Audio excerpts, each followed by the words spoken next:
I'd like to call the January 17, 2018 meeting to order. Would you everyone stand for the flag salute? Mr. Pierre is not here, so I will handle that. Allegiance to the flag of the United States of America and to the republic for which it stands, one nation, under God, indivisible, with liberty and justice for all. And could you remain standing, please, for a moment of silence? This moment of silence is for Carmen Julia Rivera and the mother of Maria Tejada. And Maria Tejada, a respected member of our bilingual department. Mrs. Rivera arrived in New York City in 1973, searched for a better life for her children. By all accounts, she was an extremely hard worker and overcame a series of very diverse challenges. Yet she instilled in her children the importance of religion and the importance of receiving a good education. So Mrs. Rivera contributed to the community, contributed to society, and she will be missed.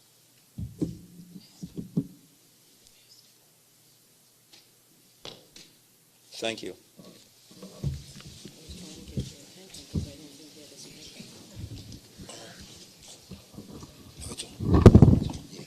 All right. Yes, sir.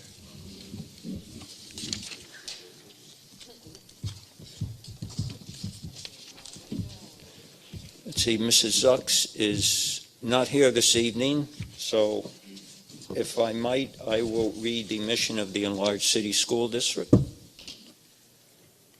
We strive to provide fiscally sound education opportunities in a safe environment that continuously supports our diverse student population. We enable all students to graduate, to reach their full potential, to become lifelong learners, and to be competitive, productive members of society. We most definitely have been doing this during the tenure of this superintendent. Roll call, please, Mrs. Clark. Here. Mrs. Knapp? Here. Mr. Farina? Here. Mr. Pierre? Mr. Tyson? Here. Pastor Williams? Here. Thank you so much, Mrs. Clark. Let's go on to the approval of the agenda. Motion to approve the agenda as presented. So moved. Second. Did you get that, Mrs. Clark? Any discussion? All in favor? Aye. Any opposed? Motion passes unanimously. Thank you. Approval of the regular minutes of the January 3rd, 2018 meeting. May I have a motion to approve? So moved. Second. Any discussion on this? All in favor? Aye. Any opposed? Motion passes unanimously. Now we come to recognitions, announcements, and community reports. This evening, we have two recognitions, and the first recognition is one of our students, Janelle Foster, and why don't you come on up, stand up, and we can talk about that a little bit.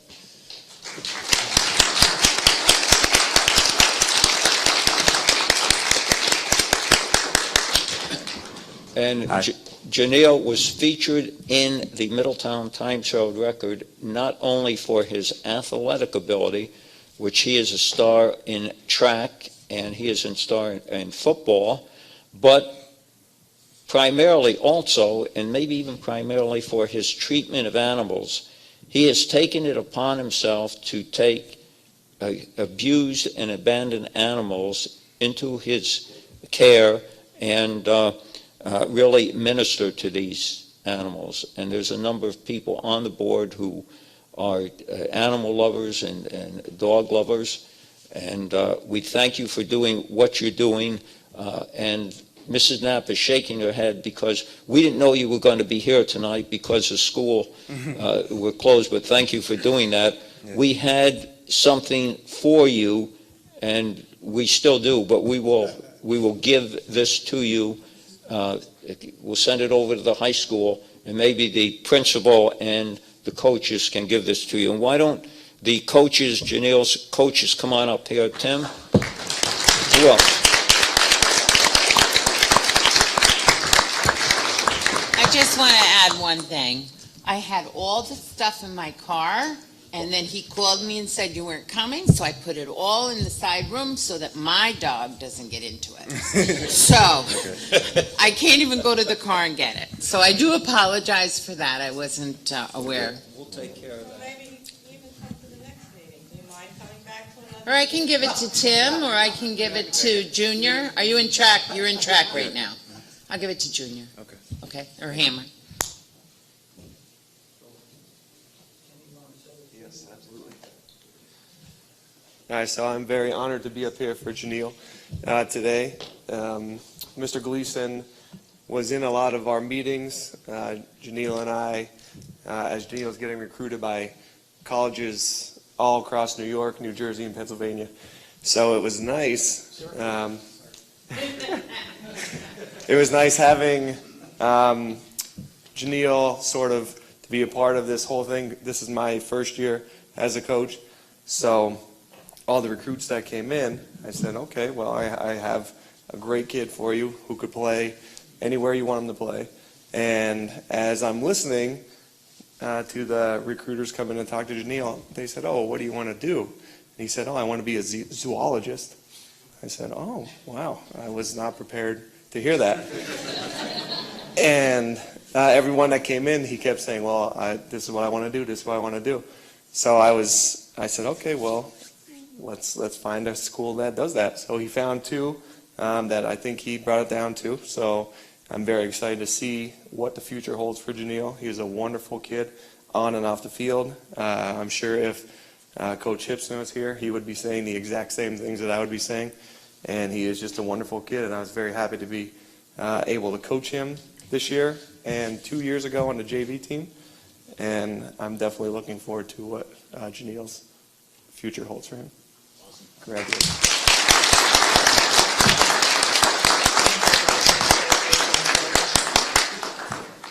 Do you want to say a few words? You go ahead, and then we'll get a photo. We want a photo.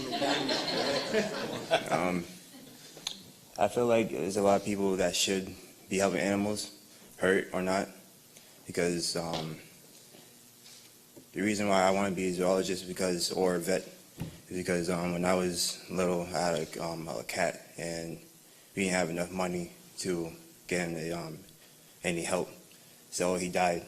So my passion now is to help any animal that needs help, no matter if he has any financial problems.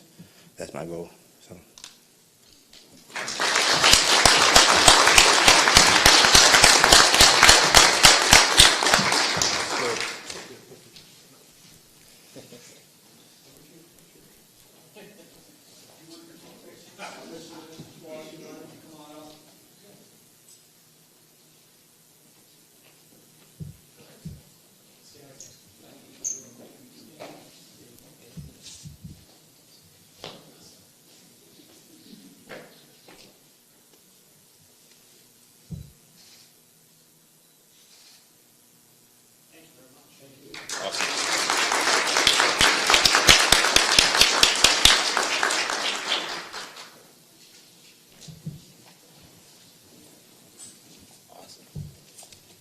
That's great.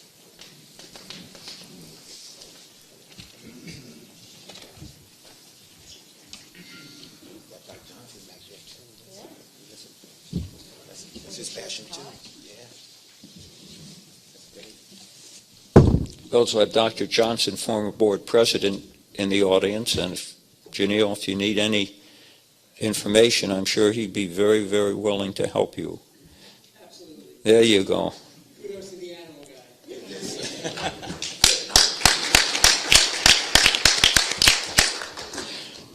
Now, we have an additional recognition this evening. As we all know, our superintendent is retiring after almost 14 years in the district. And you can always take that back. It's not too late. So we'd like to recognize you, Dr. Eastwood, and the first thing we'd like to do, we want to present you with something. We're going to do this maybe just a little bit differently because there's 3 members of the Board of Education, thank you, the Board of Education that was on the committee to hire you almost 14 years ago, Mr. Cosenza, Mrs. Knapp, and myself. So why don't you come on up here? We're going to take one photo, and you can say a few things, and then we're going to have the whole board come up. Okay.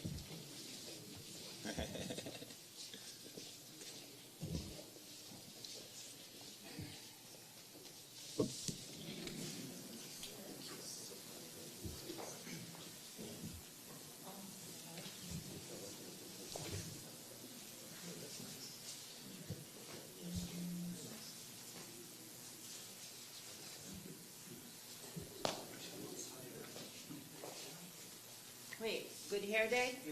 Thank you.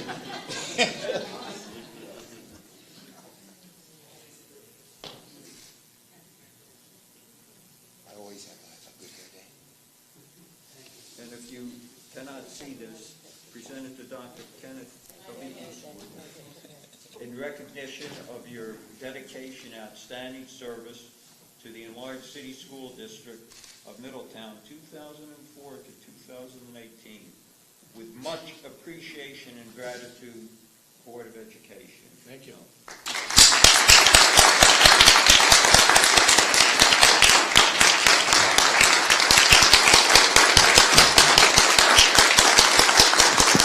Thank you.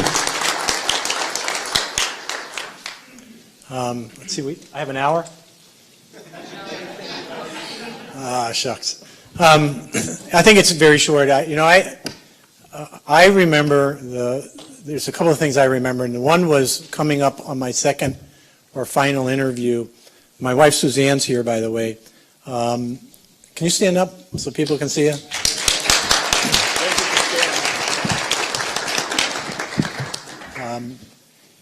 And we drove up the driveway, and I won't mention people, but there was a little bit of picketing going on in the front of the board offices at this time. I am a firm believer that you really have to study the past of this district like you study the past of anything. There's that statement, if you don't study the history, you repeat it. And I remember driving up the driveway, and we see these kids picketing from the high school in the middle of the day. And Suzanne says to me, she goes, are you sure you want to come here? I mean, that was the time. And for the folks that were on the committee at that time, those that were here in 2004, the fact of the matter is that was a very dark time for this district. And some people even, I think today and yesterday, had talked to me about why I took the job. And there's a lot of reasons not to have taken the job if you study the history. But when I sat down and had a conversation with the Board of Education and from the folks from the community, I actually felt sorry for them because it was one person. One person who acted badly, and unfortunately, the whole community was tainted because of that one person. And what a sad situation to be in because of one individual. And that's actually one of the reasons I did take the job, because I felt that the folks that I had talked to, when they talked about Middletown, they talked about it with a lot of pride. And they almost were afraid to talk and say that they were from Middletown because of that one person again. The collateral associated with that, and then that one person turned into maybe 2 or 3 more after Rich and I and a few others started looking into what was going on. But the fact of the matter is, one, The only reason I'm standing here is because I've been your superintendent for 14 years. The real heroes of what happened here over the last 14 years are the people who implemented all the programs and worked very hard with the kids. Not only that, the community. And I will tell you that some of the most important people out of the community came from a group called the GET Group. And most of you that have been here know what that is. That's the group of parents, community members that came and, for a better term, saved this district. So it's not about me. I'm the figurehead. Yes, I accept that. The fact of the matter is the team did it. The implementers that worked hard with the kids did it. And as I said to the administrators a week or so ago, I said, everybody moves on at some time because we all grow and we move to a different slot. But for this community, I plead with this community, protect this district. You had a gem 14 years ago. All it had to do was be polished. The folks here have polished that gem.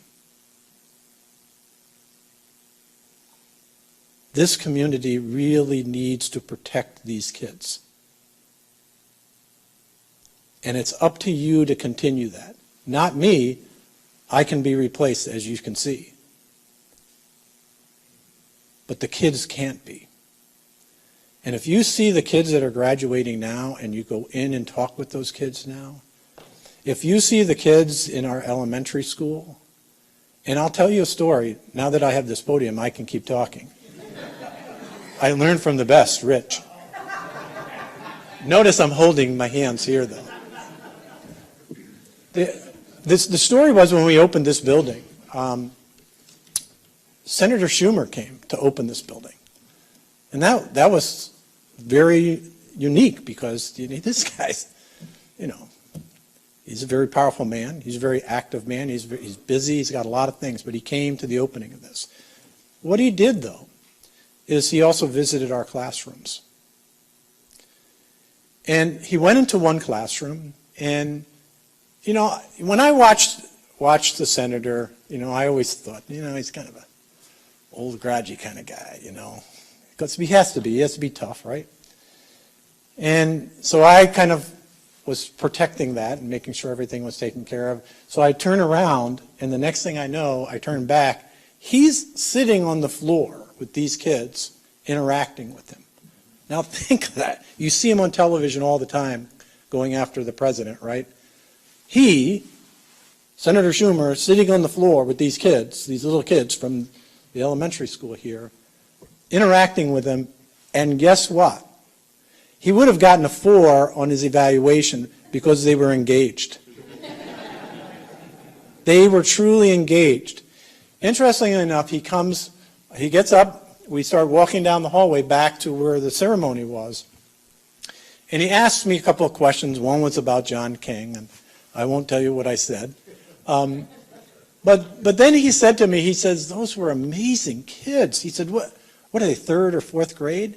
I go, no, they were kindergartners. He goes, what? And he goes, were they your accelerated kindergartners? No, they were the special ed. He stopped his tracks in the hallway.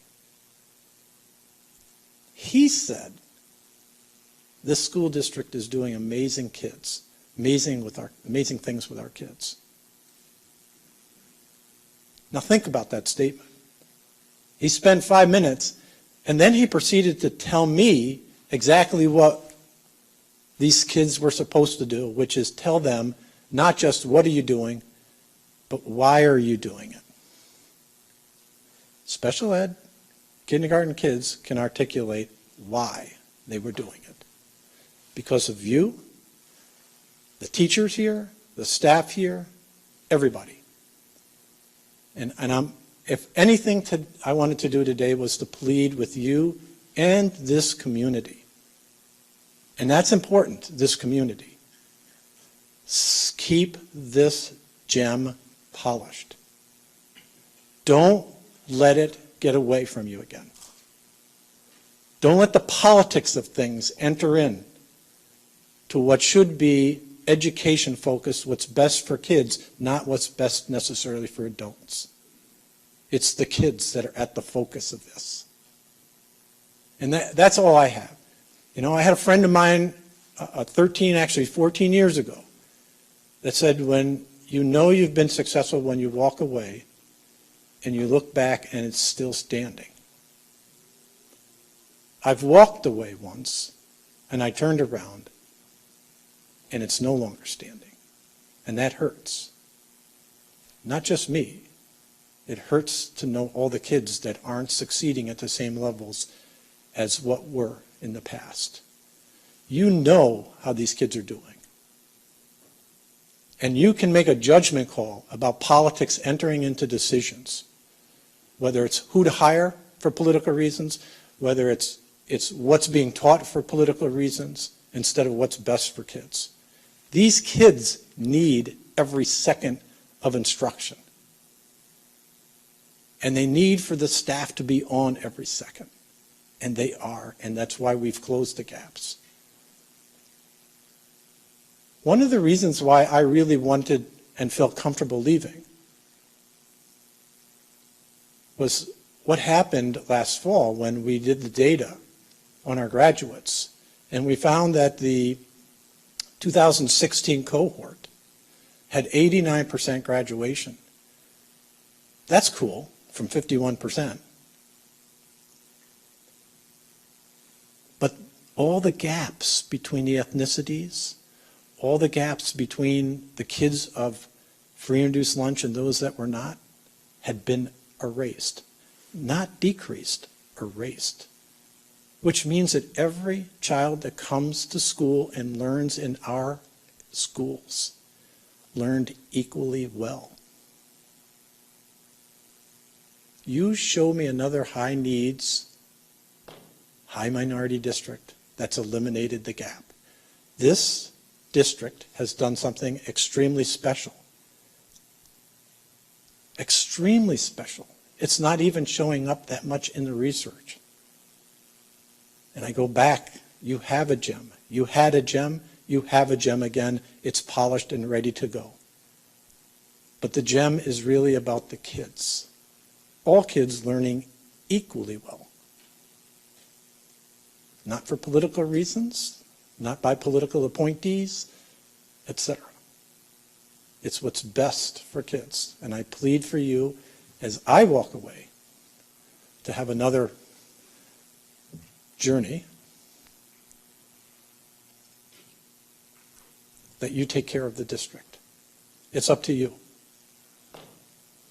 So thank you for the opportunity to work here for 14 years. Thank you for the opportunity to work with a staff that has blown the socks off everything that everybody said couldn't be done. And yes, I do feel good because being the superintendent, that gets reflected back on me, but I consistently reflect it back to where it belongs, which is you, both instructional staff, non-instructional staff, administrative staff, community. And remember, this is our community. The community has to take care of this school district, right? Not just the school district. So, for a better term, I remember Red Skelton at the end of his shows. What are you laughing about, Sue?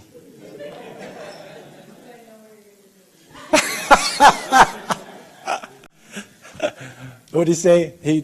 Good night and God bless, right? But the long and short of it is, really, those are perfect statements as I go away, because you're going to need a lot of guidance and you're going to need a lot of support. And this Board of Education has done wonderful things over the last 14 years. And for those who have been here in 2014, did you ever think in that time we would have a district that performs like this with everything that we have here? Mm-mm. It's because of this community. Never lost a budget, never lost a referendum. The public came out and supported us even at some of the toughest times. Boy, I won't say it was a lot of fun all the time, but, you never know what you can do until you've been challenged. You guys were challenged in 2004, and look at what you did. You beat it. You beat it down to a pulp, and you went all the way 180 degrees to the opposite side. So stay there. And again, thank you very much for the opportunity. I love my staff. That's how I look at them. They were doing wonderful things. This community's done wonderful things. I see people in this audience that have been so good to me and this school district, and I appreciate everything you've done. So have a great future. Good luck.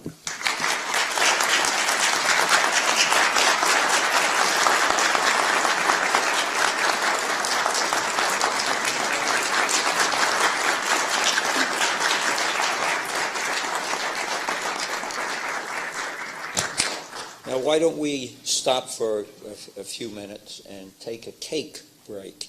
And thank you, Mrs. Clark, for arranging this, and Mr. Dunleavy, thank you for coming in and getting the cake. And is that inscribed?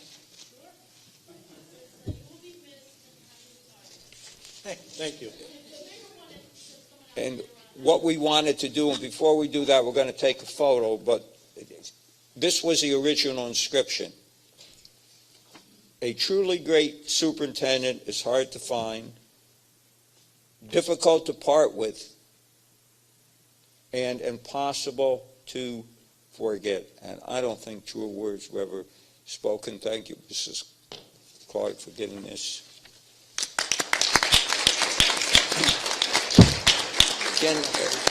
Can we take a photo with all the board members before we get to the cake? And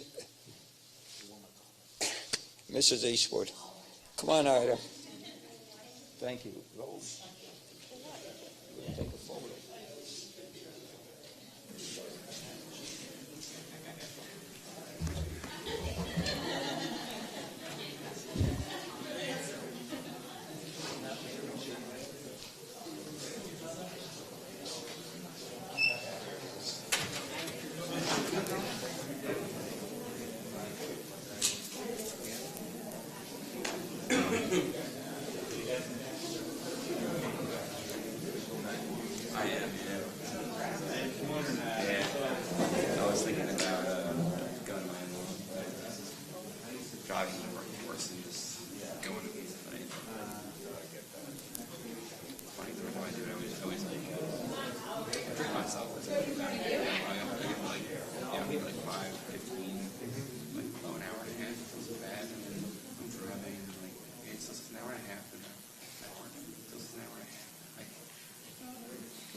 I want to thank everyone for being here this evening, and I want to thank our technical staff for being here. We didn't know if we were going to hold the board meeting this evening, but they came across, as always, on short notice, and we did this because tomorrow we begin the search in earnest with the focus groups, and in a bit, Dr. Robert Chrisman will talk about this. So let's continue on, and opportunities to address the board, please limit yourself to 4 minutes. We have a timekeeper. Any takers? Former president, member, and president, Mr. Andrew Warren is stepping to the podium.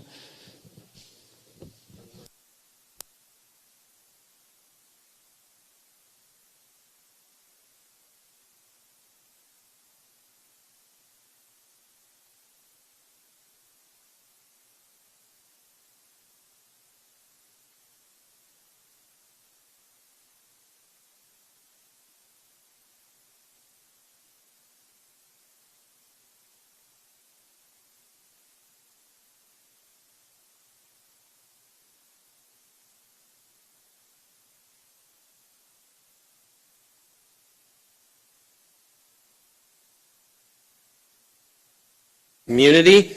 because you mentioned the GET group. I was part of that.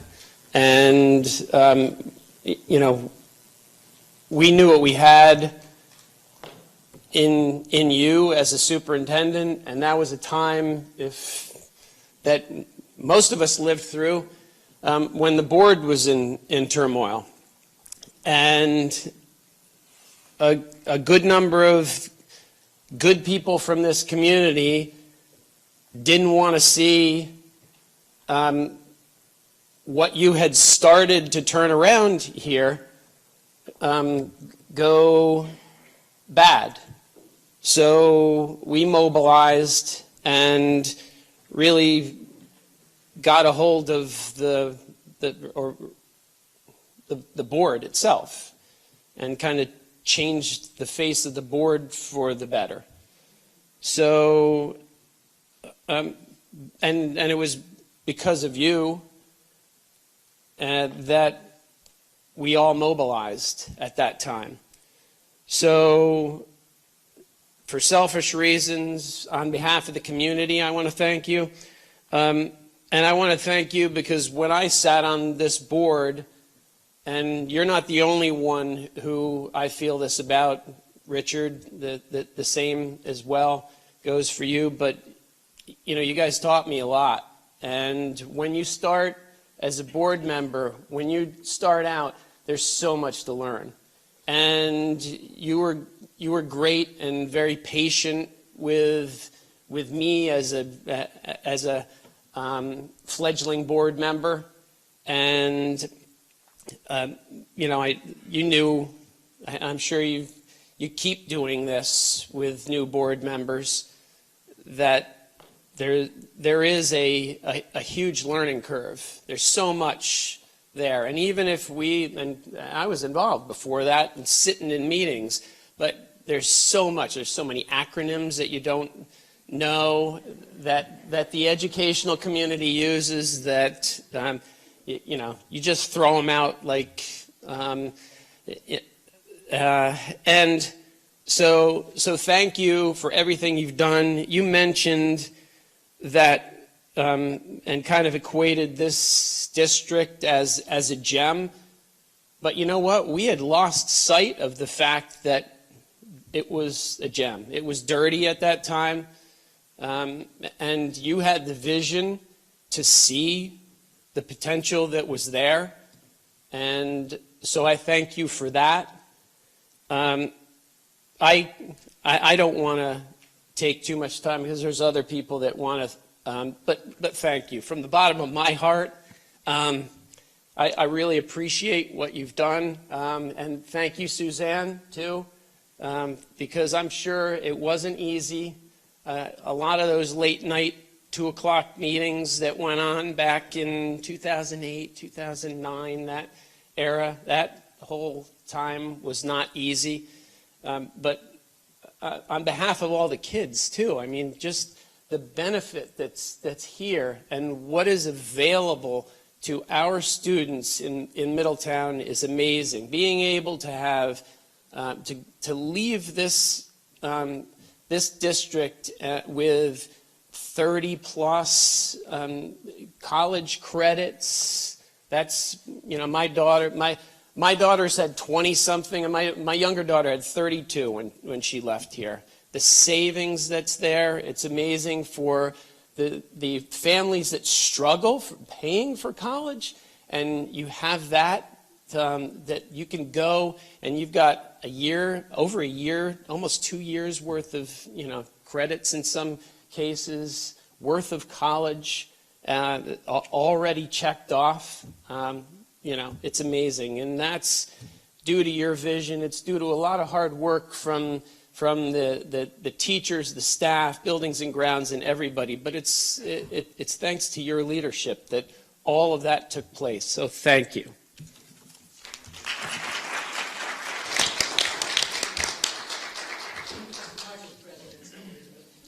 Dr. Johnson, a longtime board member, council member, and former board president.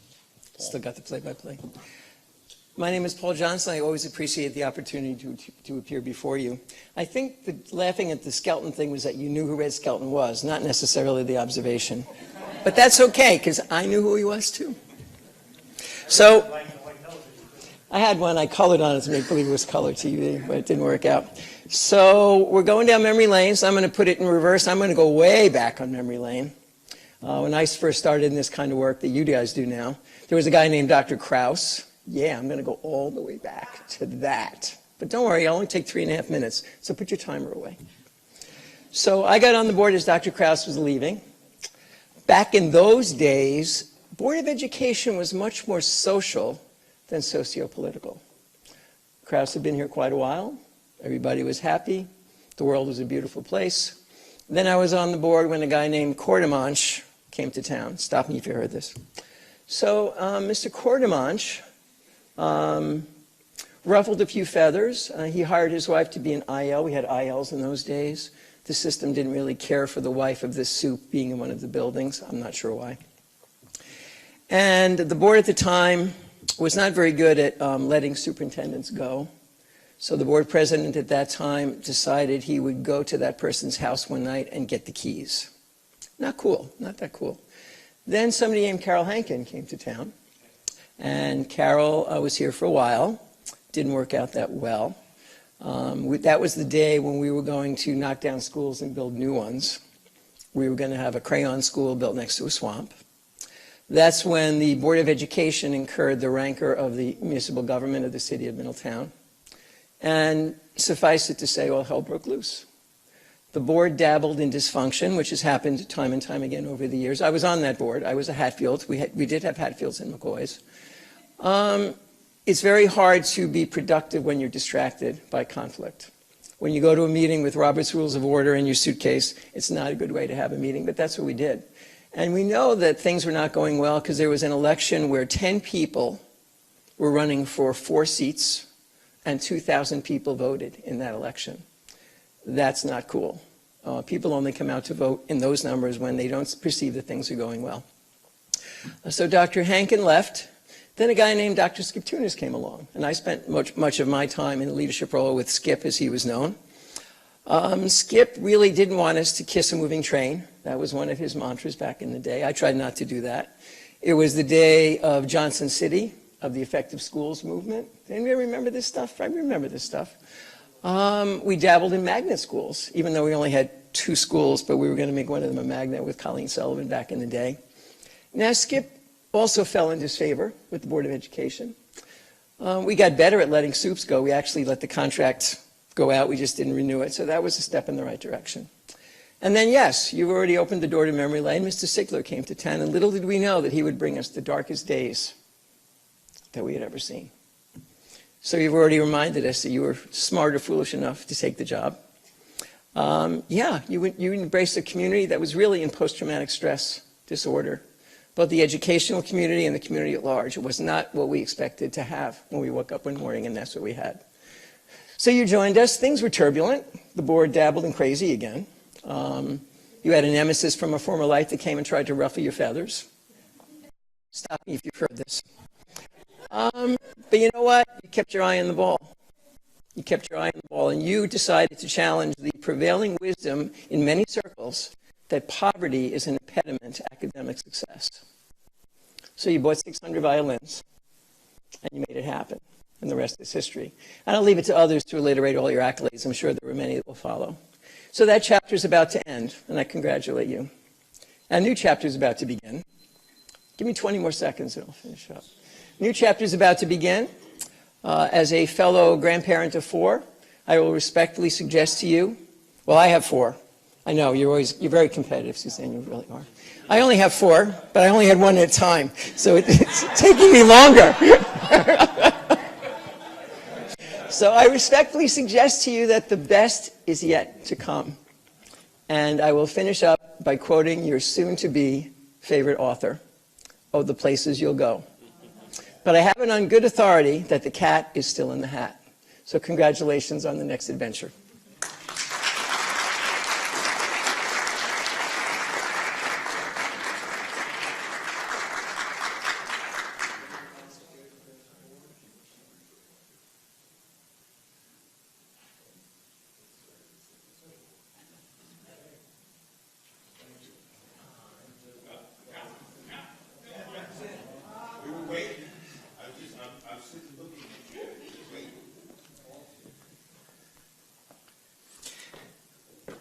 Good evening, board members. Dr. Eastwood.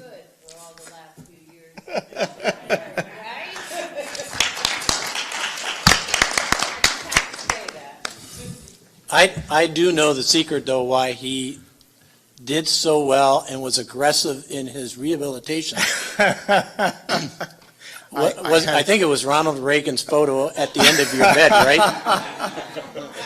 I had an elephant to. For a staunch liberal, I wanted him to get out of that emergency room bed, and the only thing I could think of was to put a very conservative Republican up at the end of the wall that he had to stare at every day that he was awake. I couldn't wait to get out of there. If you know anything about me, you know that I hate public speaking. You know, I may be here for 3.5 minutes, but to me it's going to feel like 16 hours. It's the god-awfulest feeling that I have. But I did have to come up. I remember the night that I got involved. I was watching a horror show. That was our board meeting that evening. And it takes wild horses to drag me to a microphone. But I got up that night and I stumbled and I got laughed at. But I told the board that they had to straighten out their act. This was not fair to the children. It certainly wasn't fair to you. That they either had to resign or get in line. Act professionally. Do what you're here to do. But I think too many of them had access to grind. They had their own agendas. They were not here for the kids. They weren't here for the school. And it horrified me. Because in the background, I was listening to the things that you were trying to get out. You were talking about places like this.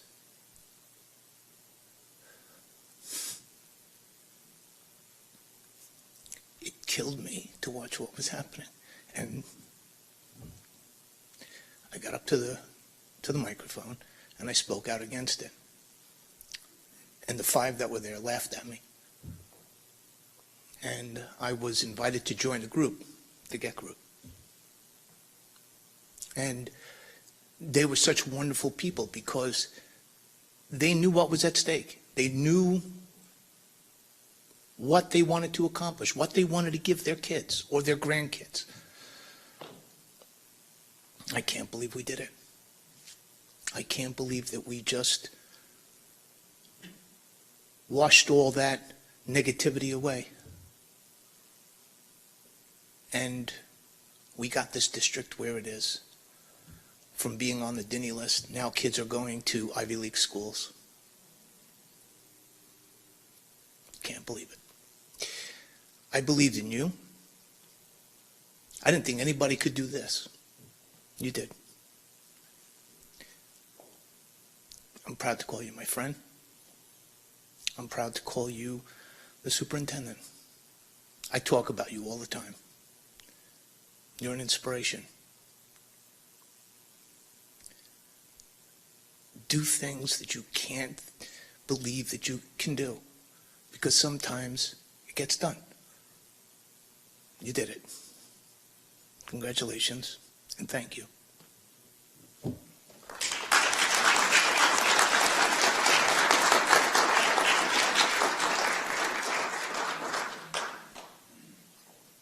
Thank you very much. Very moving tributes to Dr. Eastwood. Anyone else care to address the board?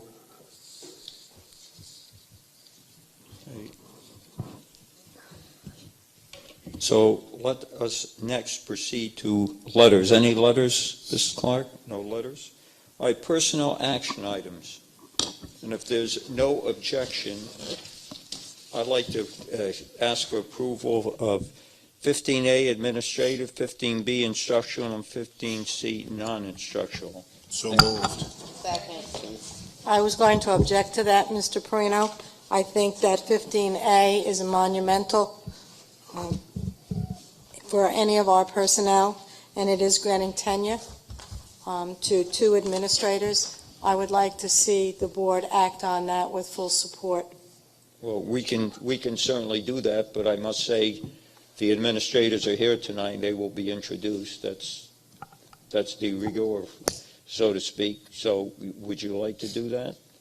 Well, I think you have a motion on the floor. I just like when it's an administrative appointment to pull it out from the B and C for the recognition that is duly earned and recognized. Is So, that- Noted. Okay, It's noted. Maybe next time we can look at that. thank you. So the motion on the floor, did we have we did. Second. Any further discussion on that? All in favor? Right. Any opposed? Motion carries. Let's see, was that an abstention, Mrs. Bison? Aye, okay. Passes unanimously. Now we'll have introduction of personnel. Mr. Del Moro. I'm going to defer the tenures to Dr. Eastwood. Okay. He's asked to recognize the tenures of our two administrators, and then I'll continue with the remaining introductions. Thank you, Mr. Del Moro. So what I'd like to do is have Tracy Sorrentino, who's our high school principal, come up to the podium, along with Linda Bratt, who is our director of ESL Bilingual, but she and I refer to her title as Director of World Languages.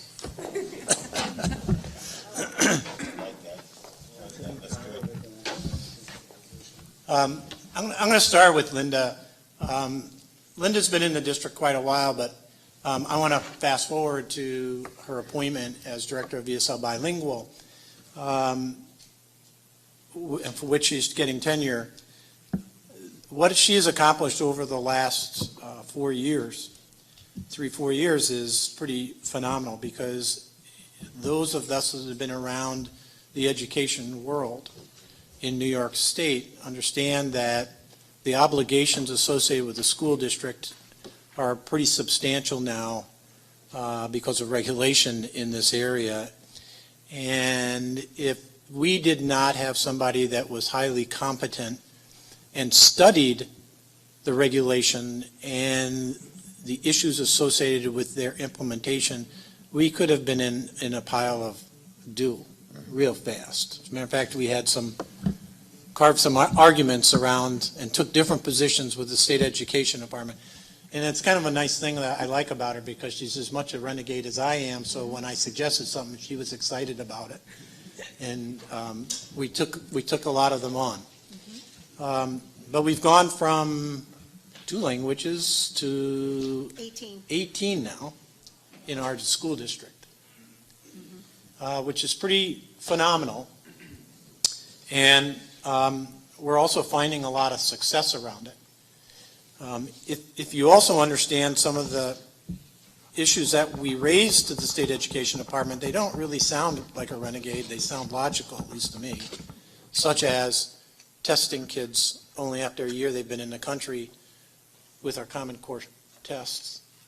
And that would be like me going to Germany and in a year having to take the German tests, right?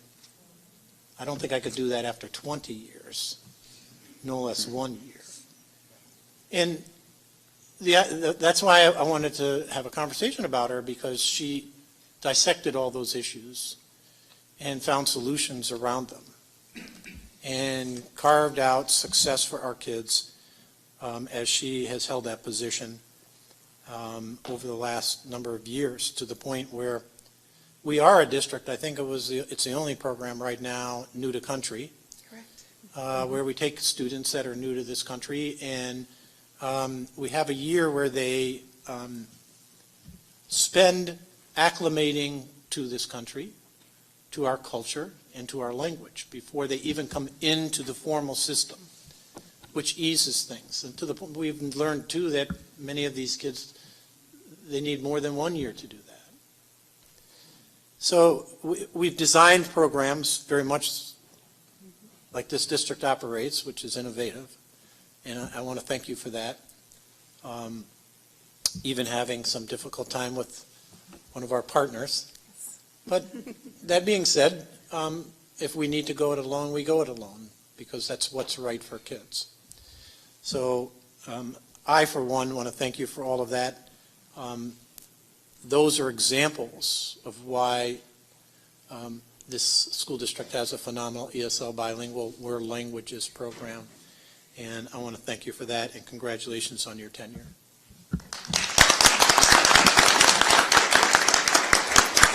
Thank you very much, Dr. Eastwood, members of the board.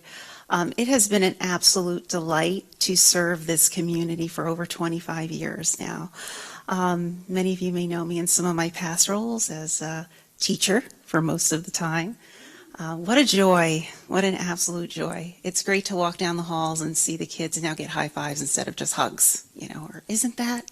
I'm like, yes. As AP, as assistant principal, and now as the director of ENL, bilingual and world languages, one of those acronyms. But truly, I am honored to have served this community, to work with the Board of Education over all of these years. Without your support, this would not have been possible, so thank you. I think about the teachers, with their support, what we've accomplished as a team, administrators, you rock, you're great, I come at them with some ideas that we speak about, and they're willing to go ahead and do what's right for kids. So again, thank you, and I look forward to many, many years. Thank you very much.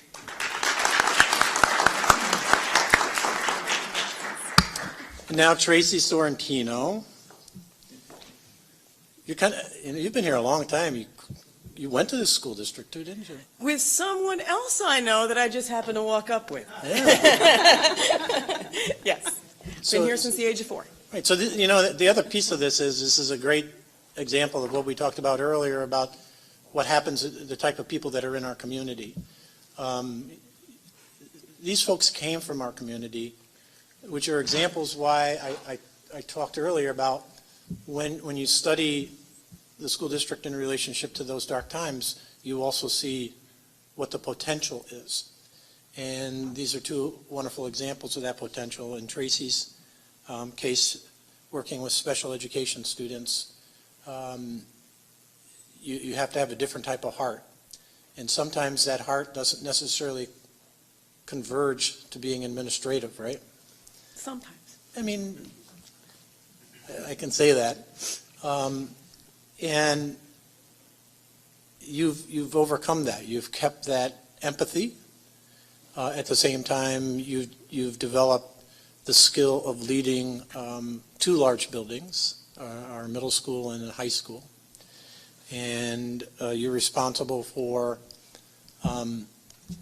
implementing programs that some crazy people in central office come up with.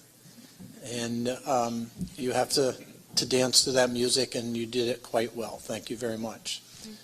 And all the things that went on in that building over the last couple of years while you were new to that building, relative to program changes, relative to construction.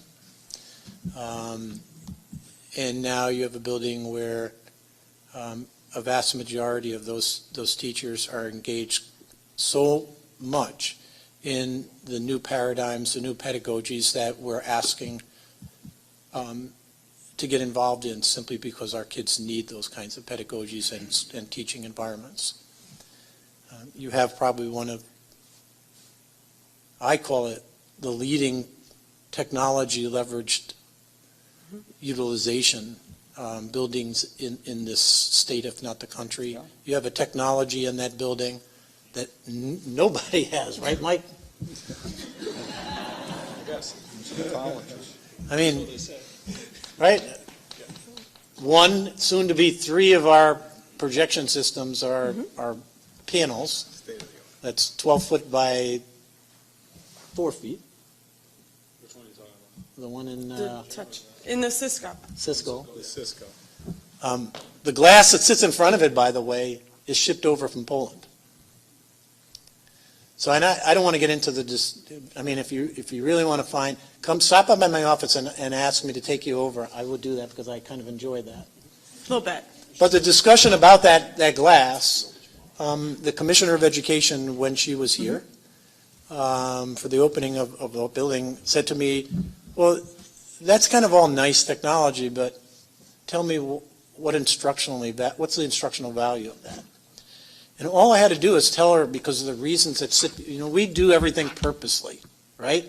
Everybody here knows that. There's a reason behind we do it. It's instructional. It has something to do instructionally.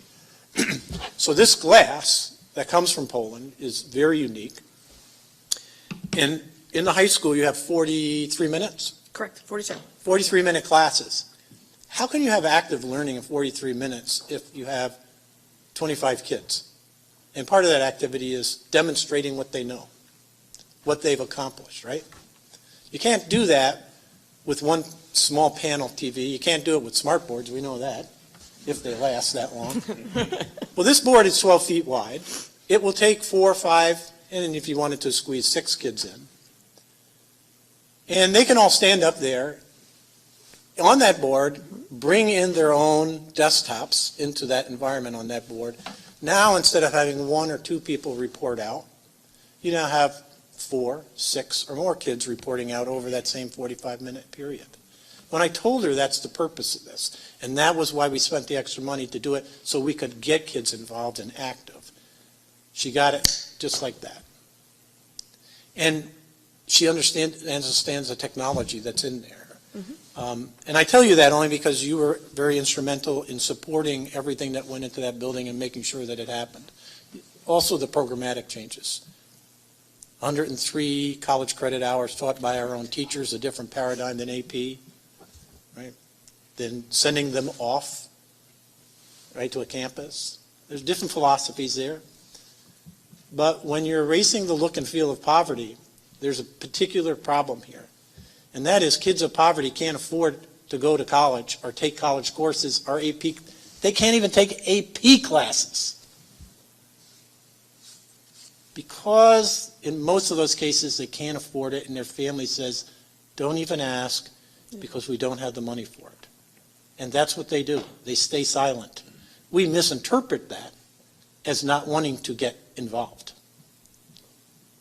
10 years ago, we understood that, and we built a system to allow our students to come here, access anything free. College courses are all free for these kids. What happens?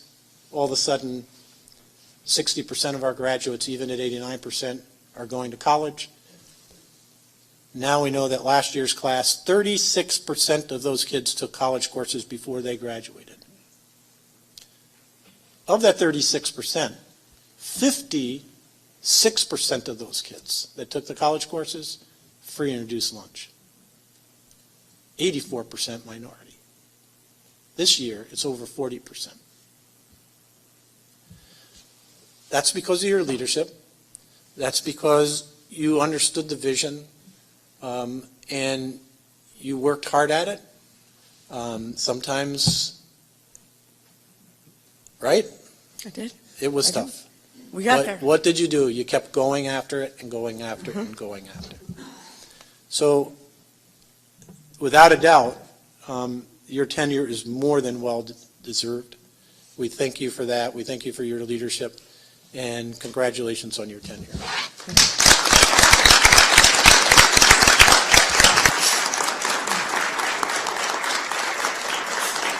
Thank you.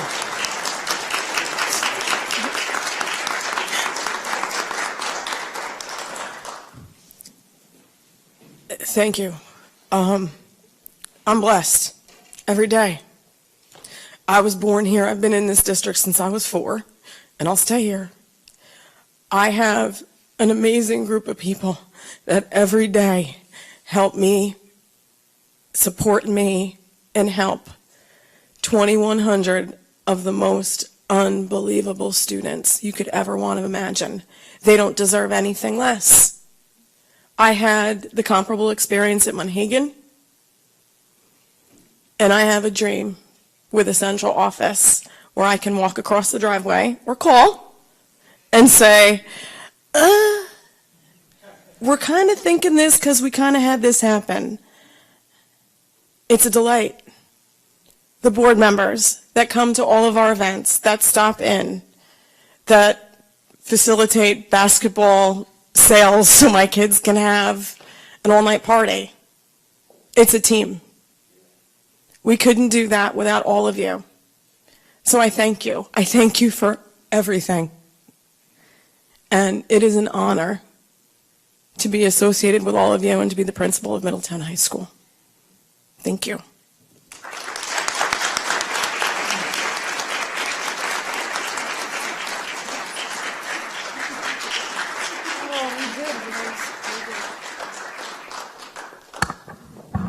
Okay, we have a few more recognitions, right? Okay, all right. Continuing our acknowledgement, we have tenure tonight. We also have the beginning of a career. We have now a dean at the Twin Towers Middle School, and I'm going to ask Principal Mr. Gordon Dean to come up and introduce Mr. Fred Merritt to the community. Thank you, Mr. DeMauro, Dr. Eastwood, President Perino, and members of the board, Middletown community. My pleasure this evening to introduce to you Mr. Fred Merritt as the new Dean of Students at Twin Towers. Currently, Mr. Merritt is an 8th grade English teacher at an intermediate school in Upper Manhattan. In addition to his teaching responsibilities, he is on the professional development cabinet of the school, the RTI committee, and is a technology specialist who shares in responsibility of infusing instructional technology into his colleagues' classrooms. He had a very successful administrative internship within the school, and we are very pleased at Twin Towers to welcome him to the community, to our school, and look forward to him coming on board full-time a month from now on February 20th. Congratulations. Thank you very much. Hello. Thank you, board. Thank you, Dr. Eastwood, Mr. DeMauro, Mr. Dean. Over there. I really appreciate the opportunity. I'm looking forward to being a part of this great community, being a part of Twin Towers Middle School. As someone who grew up in the Hudson Valley, now returning back feels really nice, really great, and I look forward to a really successful school year and beyond that. So thank you. Thank you.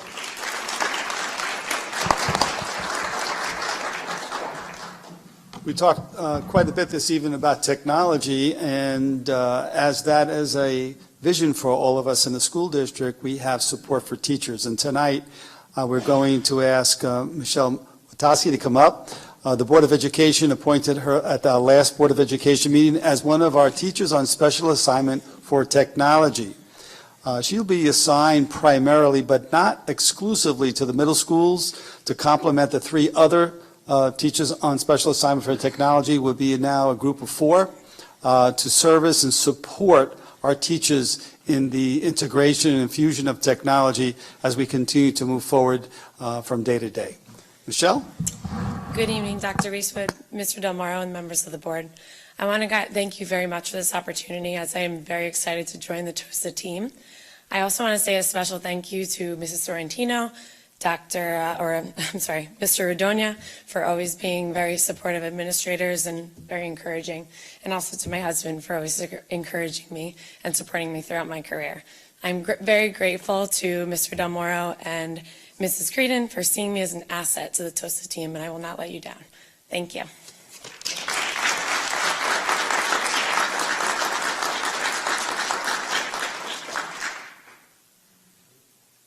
Thank you so much for all the introductions, and the best of luck to everyone. And I've worked with a number of the administrators, so you have a great team. Mrs. Sorrentino, thank you. And Mr. Dean, thank you.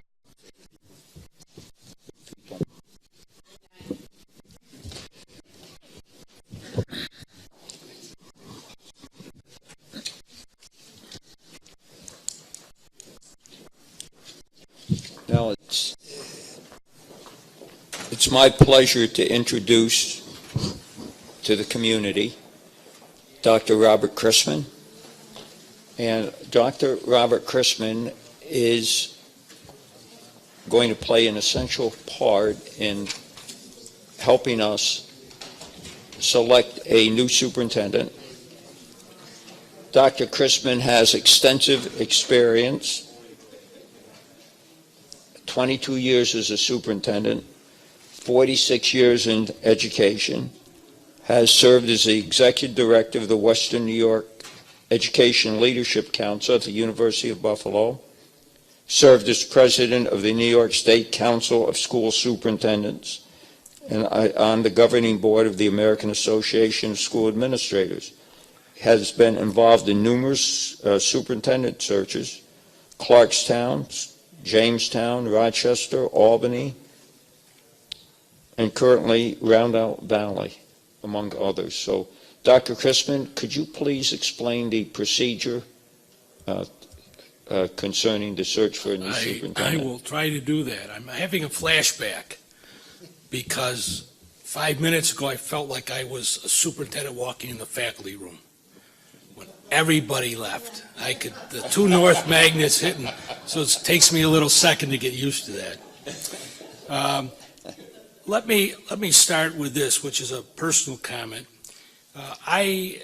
When I retired 3 years ago, it was noted how many board meetings I had attended. As a superintendent over my career, it came close to 800. And I will tell you that this evening was probably the most memorable board meeting that I had a chance to observe and participate in. This is a very special school district. It's a very special Board of Education. And I think that you will be able to see the results of all the work that you've done over the next few years as you attract candidates to take Dr. Eastwood's position. Let me start with my hardest job over the last probably 3 months was repeatedly trying to get Ken to change his mind. I worked as hard as I possibly could. I offered my own incentives. I would gladly give up this chance to serve as your consultant for the opportunity for him to stay. But to no avail, and it's getting closer, so I'm down to a few days now.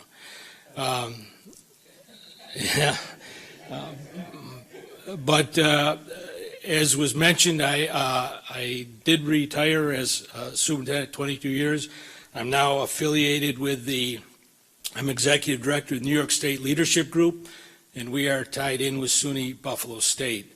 I was honored by the board to be given the opportunity to do this, assist the board with the search.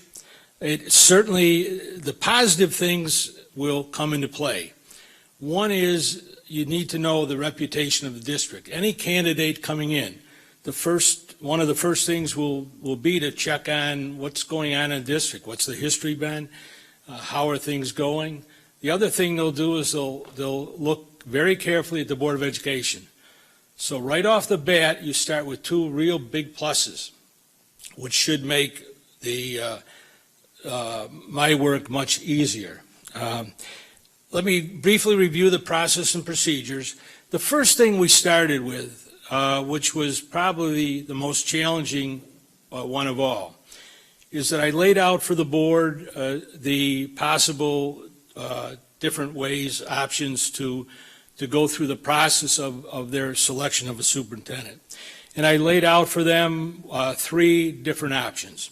One was a confidential search process in which the board itself would be involved in the selections, but we would use extensively focus groups reflecting staff and community to provide a great deal of input directly to the board. The second option was to have an open search with one committee to interview, one committee that represented the groups to interview both the semifinalist and or the finalist. The second one, or the third one, was to take all of those focus groups and have each one interview the semifinalist or finalist. And the board really had what I would call a deep discussion about what would be the best way for them to go. And each board makes its own decisions. In the last 10 searches that I've done, 8 of them have chosen the confidential search. And I think it's important to understand why a board would do that. You should expect to have superintendents applying for this job. I'd be doubtful that any principal would be ready to take on the leadership role in Middletown. So if we can assume for a second that the vast majority of the candidates will be superintendents, it makes it very difficult for them some of them to apply for jobs and then have everyone know that they want to leave the district they're in. And on top of that, when some may be dealing with some tough issues, not reflecting anything on their performance, but, on occasion, boards do get out of control. And so now you have this in the public, and maybe a superintendent's coming up for a contract. And so, well, listen, if you want to leave us, then we're going to, you don't need another contract. So when you have an opportunity to have a confidential search, you will definitely, there's no question from my point of view and from other consultants I work with, that you will get a better quality of candidate and you'll get a better quantity of candidates. You want to have as many people available for you to choose to be your next school leader. And by having the confidential search with the guarantee that there's going to be a great deal of input that goes directly to the board, that was the option that the board chose, and I think it'll work out very well. The board has indicated there are going to be 9 groups. I'm working tomorrow all day with meeting these people. And if I could just mention very briefly, administrators, directors and supervisors, high school students, nurses, teaching assistants, clerical, food service, aides and monitors, CSEA, teachers, former board presidents, PTO presidents, community members. I'm going to meet with all of those groups tomorrow, starting in the morning and going till probably 9 tomorrow night. They will be indicating on a survey what their priorities would be for the next superintendent. And then there are some key questions I would like them to answer, so they're going to end up with a homework assignment. If anyone is going and it's a homework assignment, you may or may not want to come, but we have to do some writing. And then we open it up for anything that anyone would want to say about the school district, about the search, about anything dealing with the next superintendent. Every single one of those comments that I will hear tomorrow in those 9 groups will be shared directly with the Board of Education. They will know what is on everyone's mind, in addition to taking a look at the rating of qualifications by group. So there will be 9 different groups you'll see what the first priority of each of those 9 groups, the second priority, and then they'll balance that against the survey that they did to see how it all compares. So there'll be 10 different sets of data for that. And I think that that's something that they'll find to be pretty valuable. Tomorrow, in those focus groups, we'll review the process. Again, we'll choose the qualities, we'll answer the key questions, and have the open discussion. We will be doing an online survey, and we would encourage through the board and through the school district that as many people complete that online survey as possible. That information will also be shared directly with the board. There'll be an opportunity to put comments on that online survey. All of the comments from that will also be shared with the board. There will be no information that I receive that will be restricted from the board purview. We'll also have hand copies available in the schools, so if anyone perhaps did not have access to a computer at home or access to a computer in another fashion, they'll be able to pick one up, and we'll accept that as well. After all of that data is put together, then I will be meeting with the board, and they will make a decision about what qualities they seek. What I do that's kind of unique, I think, from other consultants, is that I will ask the board to take all of that information and then prioritize what they think is the most important quality for them.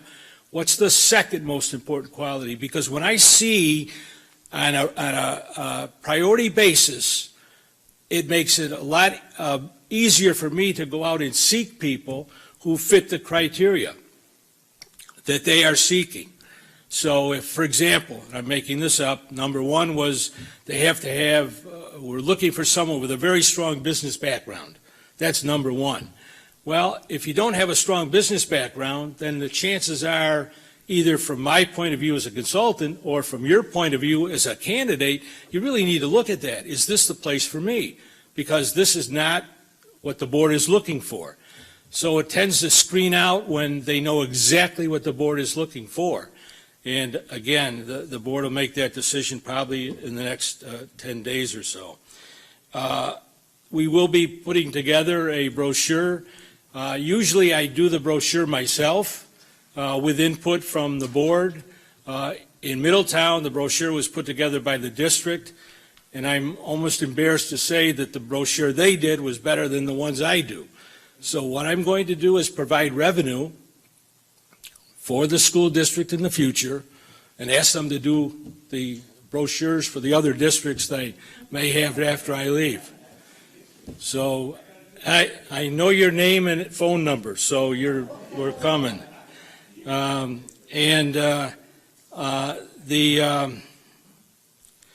board has put in its preferences for experience.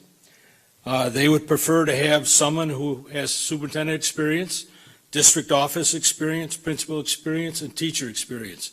Not requirements, but they prefer to have that. So they'll be looking at candidates that maybe match that profile. They are also, one of the other big decisions the board has to make is whether residency is required or not. Many boards do, many boards don't. It's probably 50-50. But this board has decided that within 1 year, residency will be required. And so every candidate will know that that is an expectation should they be selected for the position. We're going to put ads in to announce the vacancy. They will be put in the National Superintendent's publication, New York State School Boards, New York State Superintendents, a national publication called Education Week, and I believe in the Middletown, is it Town Record? Some Time Herald's Record, okay. And the last piece of information that I would bring is that there are two key dates. One is the deadline for applications, which is March 1st, and the second one, which is the interviews that the board will conduct between April 1st and April 15th. They will be selecting a preliminary group of semifinalists. They will interview those semifinalists, decide who they would consider to be finalists, and then have individual evenings to meet with them to further explore the candidacy. They will receive an extensive amount of information from me on a reference check. It's something that we take very seriously, and I think something we do very well. And the board will see that they will know a considerable amount of information about a good number of candidates who have applied for the position. And so they'll use that information to hopefully help them make the decision as to who to select for the initial interview. With that, I am finished. I'll answer any questions the board may have, or however you might want to handle it. We met with you before. Yes. That should be noted. And we also interviewed other groups before New York State, New York leadership, state leadership was selected. So we hopefully, and I know we did our homework on this. Yeah. And as Dr. Eastwood mentioned, none of us want to see this district go backwards. When we look back after a few years when we're no longer on the board, we want this district to not only remain the same, but to move forward. We want to see this happening, and this is one of the reasons why you were selected. So, and what you've created here is very special, and I think you'll find people who will be able to succeed,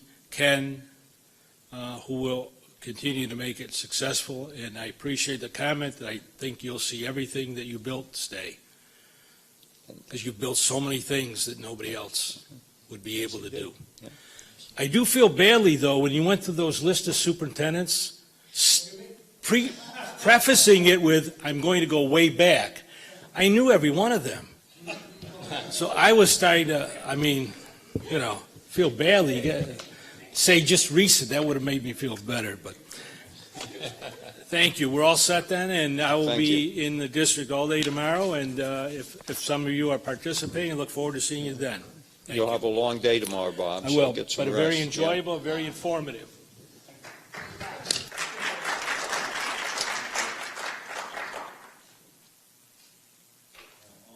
On to the action items. May I have an approval of financial memorandum number 17, which we had in board docs? Any discussion?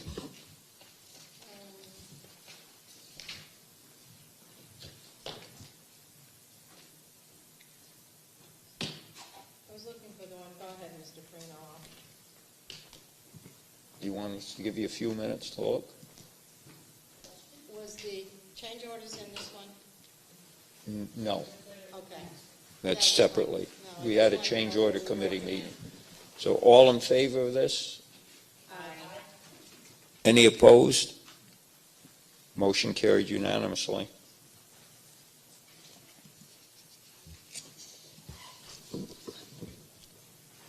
Approval of financial, let's see, we're done with that. Special Services Memorandum number 14 as presented. Any discussion on this? And Mrs. Clark keeps us all working on this, right? All in favor? Aye. Any opposed? Motion carries unanimously. Now here are your change orders, Mr. Weinstein, approval of change orders. And we any discussion? I just wanted to know where we are with the contingency and how this affects the budget at all. Mr. Scott, do you want to? I apologize for a last minute, but No. We discussed this in the change order committee, so Mr. Scott will I don't like putting update you. somebody on the spot, but I, No, that's okay. As far as the contingency goes, I talked to the board previously, and I said we were getting close to using up our contingency. I think we had probably less than $500,000 left. Almost all these change orders, with the exception of one of them, which was this, we had to add a domestic water pump at the high school. As soon as those change orders were identified, they were carried against the contingency. So the numbers I had discussed previously already had accounted for these, and we were negotiating these down. If you know, some of them have been reduced, in price from the original proposal. We do have one or two more coming. And one was a change order for about $70,000 that we've negotiated down to $27,000. So we will be getting money back. I see Ken smiling because that's what we do best. So we're still, in good shape. We're not going to have anything left at the end of the day, I will tell you that, but it'll be money well spent. no, my concern basically was with seeing the list, and I'm thinking, where are we? Are we Yeah. going to be in deep water trouble? That's right. These had always been carried in the financial statement that the construction management team has. Fine. Okay? Thank you very much. I think it's important to say, if I can interrupt, I'm sorry. This again goes to the staff in this district. I don't think that we've ever had a project that went over budget in 13 years, 7 months.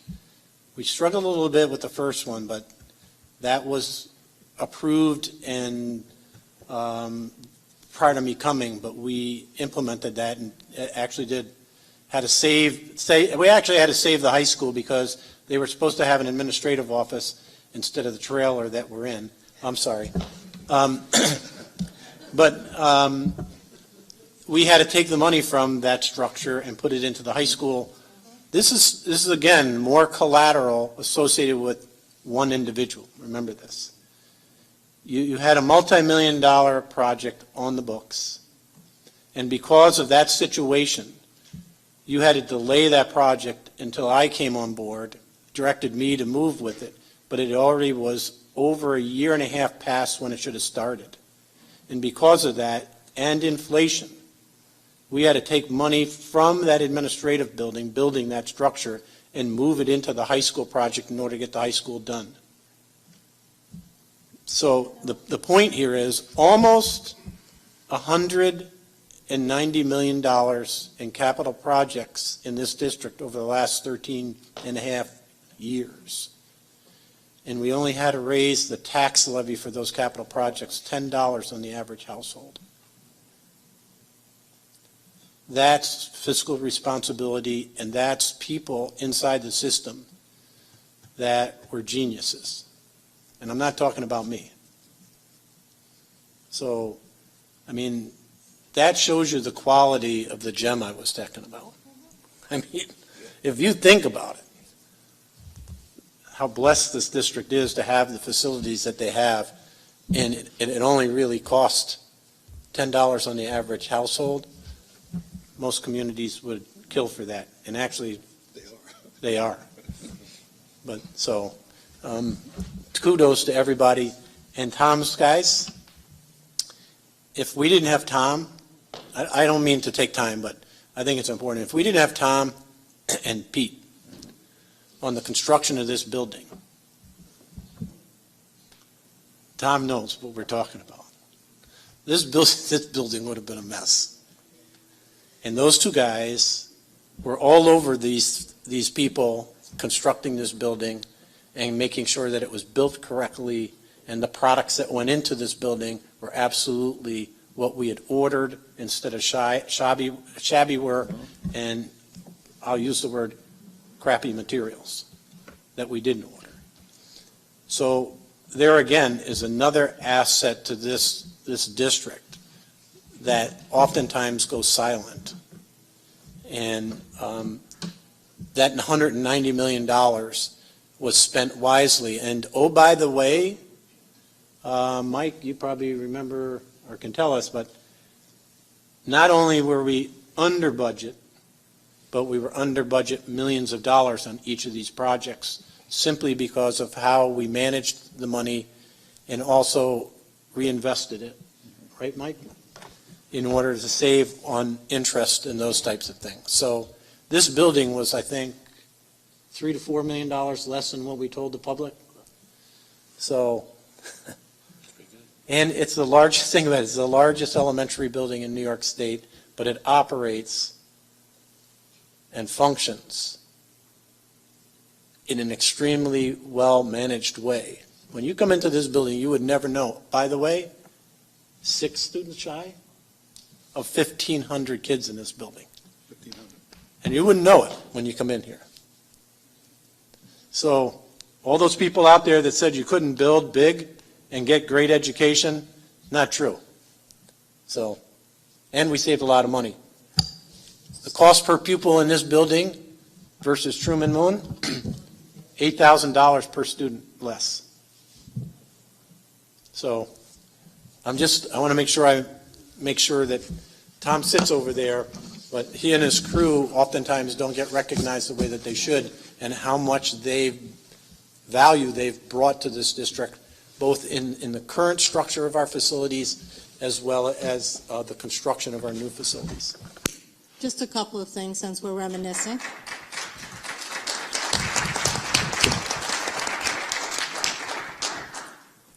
Want to go back to the September when the construction of the high school started. The parking lot, I remember running around with you, I believe, on Labor Day weekend. It was not ready at all. So very well aware of some of the struggles that we faced here. And I certainly hope that my comment asking about the contingency wasn't misinterpreted. I got a little paranoid when I saw the list, feeling that it would be okay, but I just wanted an explanation of where are we contingency? Do we need to worry? And I should have known better. No, I love the intros because it gives us an opportunity to talk about I want to reminisce, not this current project, but the project one ago with the high school. Tom will remember this. Was it Labor Day? Yes. We had all this, right? All the furniture. We were out till almost midnight loading loading stuff on trucks to get it out of the building and open that building on time. And we had all of the grounds and custodial crew out working on Labor Day, all day and night. The trucks were coming in all night, and we were loading them up, so. And you I mean, had that's the board kind of staff we members have. asking you, how are we Yep. going to open this building? And we got it done. I can remember walking We that got it parking done. lot. Yep. Thank you, Mrs. Tobiasen, for your comments, and having served on the change order committee for a number of years, I know that Mr. Scott, he negotiates very seriously with the contractors, and he gets the contractors down with great workmanship. And we've seen other examples, previous buildings that did not have the oversight that Mr. Scott, Mr. Wilcox, the advantage of their oversight, and we had to sink a lot of money into these buildings to bring them up to snuff, believe me. So again, thank you. I think the motion is on the table. All in favor? Aye. Any opposed? Motion carries unanimously. Motion to approve a resolution conditionally authorizing the filing of an impartial hearing and appointment of an independent hearing officer as presented. So moved. We discussed this in exec session. All in favor? Aye. Any opposed? Next item, approval of a memorandum of agreement between the Large City School District, Middletown, and Directors and Supervisors Association, again discussed in exec session. Yeah, this is to extend the contract until 2023. Any further discussion? All in favor? Aye. Any opposed? Motion carries unanimously. Second opportunity to address the board. Any takers? Okay, thank you very much for the previous comments. Committee reports. I know we had change order committee meetings and so on, and Mr. Gomez, unfortunately, he had a fair funding committee scheduled. It was snowed out, so he's going to reschedule that. That is correct. So hopefully before this week's over, we'll have notice going out for the Fair Funding Committee, and look forward to seeing all eager participants present. I think fair funding is an important issue. We want to make sure that we have the appropriate funding for our school district and funding that is student-centered, though, that will be committed 100% to our students' best interest and likewise wise and prudent use of taxpayers' money, as we have been doing during the last few years. And I'm sure Mr. Gomez, as representative, one of the representatives to the Middletown Common Council, you always point out the wise use of money.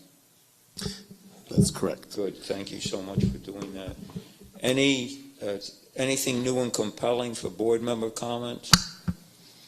Can I just make a comment before I go? Because I figured I might as well, you know.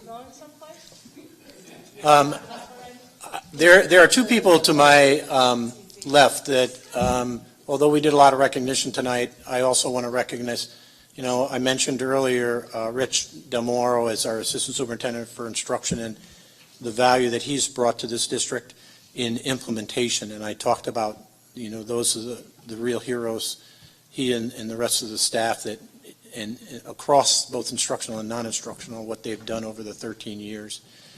Rich has had a rich history. How about that? In this district over 30 years.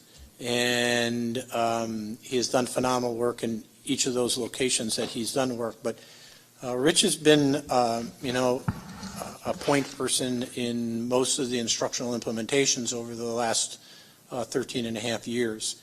And I want to make sure that folks know that, again, that this was a team effort. The other is Mike Tuttle. And Mike Tuttle, although he is the Assistant Superintendent for Administration, he has a long, rich history and I use the same thing again, Rich, with our technology. And before Mike was put into the assistant superintendent slot that he's in now, he really was responsible for all of the building out of the technology programs in this district, and is clearly responsible for getting it to a point of being nationally recognized and second to none. I can tell you, and Rich likes to tell this story, about 6 months or so ago, we had the curriculum department from Oswego City School, or wrong, Oswego SUNY, State University of Oswego, their curriculum department, come down here. And after they spent a day here, their conclusions were that they were not ready for kids coming out of high school like our kids are coming out. Now think of that statement, right? This is a college. And it's not only as a college, a SUNY college, it's a college of teaching. And not only is it a college of teaching, but in it, it's one of the 2 or 3 that certifies technology teachers. And their conclusion was they are not ready for our kids. You follow that logic, not only are they not ready for our kids, but their kids coming out of the free service program, teacher ed, are not ready to come into our classrooms. I also talked to somebody high up in the state education department today, and I won't mention their names because I don't have that person's approval to say this. But she reiterated that because she's been in our district 3 times now to look at what we're doing here. And her comment was equal to that SUNY's teacher education programs have to wake up and understand the environments that their kids, I'll call them kids because of my age, have to go into to be successful. When we take new teachers, regardless of whether they've taught before or they're new teachers, it takes us a good 3 to 5 years of solid staff development to get them to a point of feeling comfortable inside this environment, because our instructional programs are so complex. But it's the leveraging of the type of technology that we have in this district as well.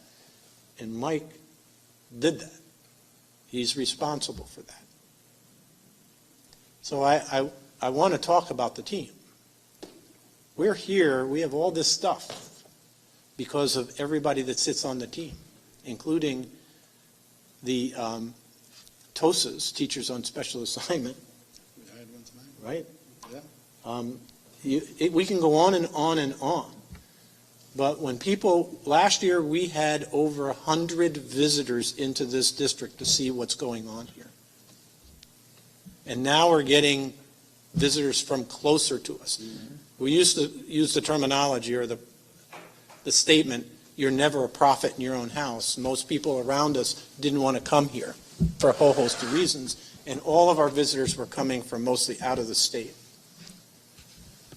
Western New York now has one of the largest blended implementations in both Monroe County, the Buffalo area, the Finger Lakes.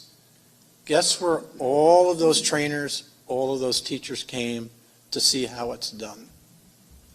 Here. Because we were referred to as a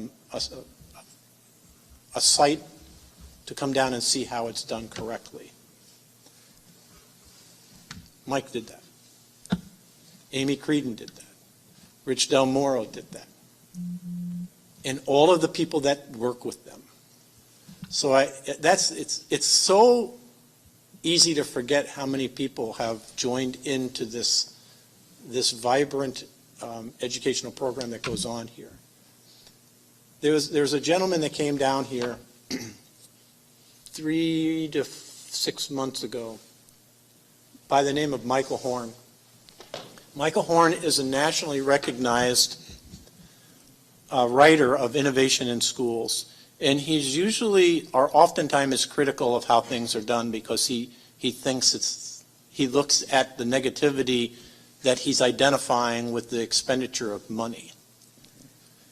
And he came down, he spent half a day here going through classrooms, and then later on blogged about us, and then in an article, an extensive article where he was criticizing implementation of technology and the leveraging of technology, how it's not done well, especially around blended learning.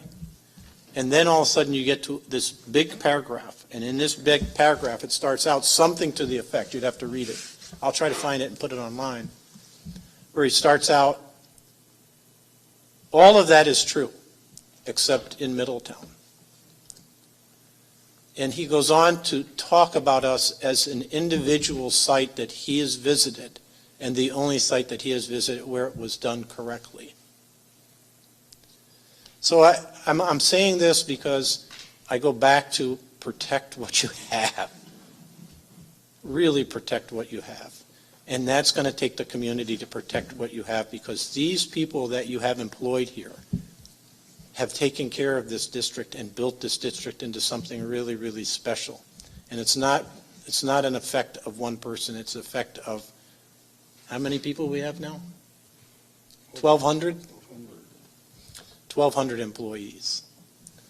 So I wanted to make sure that I wanted to make sure that these people are recognized, that we see it. We see what Tom and his crew are doing. We see what Michael and his technology folks have done. We see what he's been able to do now with creating a new business for this school district in self-insurance fund. It's $17 million business, but it's saving us $5.5 million a year. Saved us all those jobs that we would have had to eliminate. The story keeps going on. So this district is now built around innovation, and we want to make sure that that culture stays sound, because it's finding ways to do things that people have said we can't do and shouldn't do to provide success. So, can I have 5 more minutes? Go ahead. I'm sorry. The other thing I want to do, because I think is our 2-year kindergarten program. Right. You will be reading about your 2-year kindergarten program in the next year. In the journals that will be written about it. I guarantee you, because I know what's in place.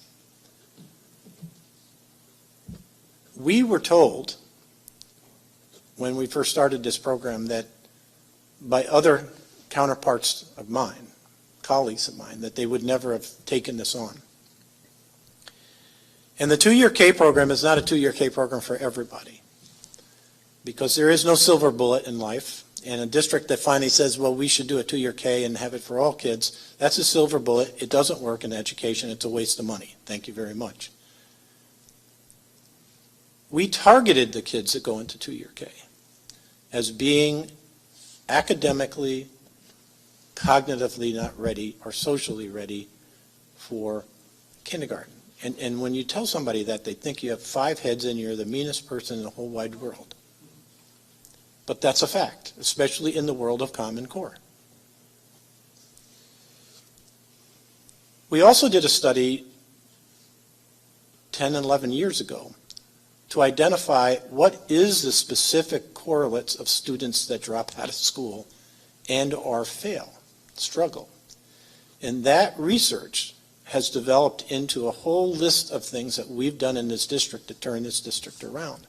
We didn't do it by the seat of our pants. We did it with data and knowledge about our kids. And you know what? The kids that go into 2-year K historically were identified in that study as potentially becoming behavioral problems and also dropping out of school. And the other piece that we don't do anymore here, they were all of them socially promoted.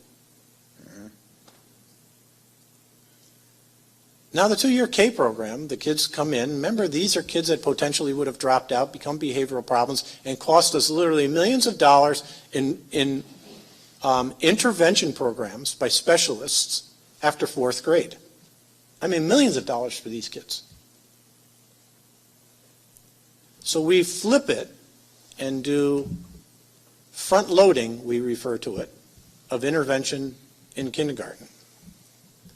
10% of our population, a cohort every year, go in that program. That program now, each year, the kids that leave that program and go into first grade outperform the general population. What do they do in fourth grade? By the second, third, and fourth grade, they're at or above the general population in performance. These are kids that would have failed, socially promoted, become behavioral problems in typically 4th, 5th, and 6th grade and gotten worse over time and dropped out because of their lack of academic success. They're now outperforming the general population. So if you take that 10%, what's our dropout now rate right now? 10%. So in 13 years, as these kids move forward, guess where our dropout rate may be, or our graduation rate? Let's talk about that. Not at 89%. We're hoping at 95, 96, 97%, because we caught those kids early. We did a type of intervention that everybody told us not to do, because it wouldn't be right. And now these kids have academic self-esteem that blows the socks off everybody. Those are the programs I keep talking. I want to keep pushing the envelope here, because you do have something special. You're not listening to all of the writers out there that say, don't do this because of X. Don't do social promotion because it's not good. It's politically dangerous. If you don't fix the kids, and I'll use that term, give them the strength to be academically proficient early, you pay the price afterwards. Yes, sir. And you pay it 10 times more than what it would have cost to take care of them early. Millions of dollars, and lost lives because they end up dropping out, and then we all know the stories there afterwards. So, Michael and Rich, thank you. All of our staff that was here, I want to thank them, Tom, Zig, all of these guys, look at, that are doing our TV stuff. And oh, by the way, I'll better keep quiet. I won't go there. Right? They know where I'm going. And just one thing, just as an aside, Kenneth. Most people don't know that Bill and I have a special relationship. I had his name at birth. He was a William Kenneth. I was William Kenneth at birth, and then my parents thought there was too many Bills in the family, so they changed my name to Kenneth William. But you want to introduce that young man that sits behind the desk there? Yeah, Mike, stand up. Stand up, Mike. Can you tell everybody what you have here to celebrate? Oh, by the way, she snuck in. Well, I did propose to her. Yeah. About time. So congratulations. Now I'm done. You sure you don't want to go out a bit? No. Oh, okay. See, the next meeting will be February 1st, 2018, and may I have a motion to adjourn? Mr. Gomez, Mr. Bison, all in favor? Aye.